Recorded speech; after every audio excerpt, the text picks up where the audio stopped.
నిత్య జీవం ఎక్కడుందట? లేఖనములయందు నిత్య జీవము కలదు.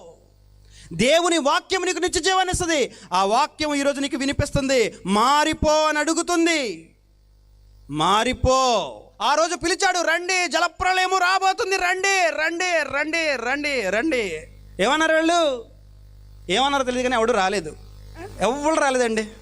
జలప్రళయము వచ్చి అందరినీ కొట్టుకొని పోవు వరకు ఎరుగక పోయిరి. ఎలా ఆనందపడాలి, ఎలా సుఖపడాలి, ఎలా సంతోషపడాలి, ఎలా ఎంజాయ్ చేయాలి, ఎలా జీవితాన్ని అనుభవించాలి అనుకుంటుందే తప్ప నేను మారాలి అనుకోవట్లేదండి. మారాలి ఎన్నాళ్ళు? ఈ బతుకు చిచ్చి ఎన్నాళ్ళయ్యా తుచ్చమైన జీవితం.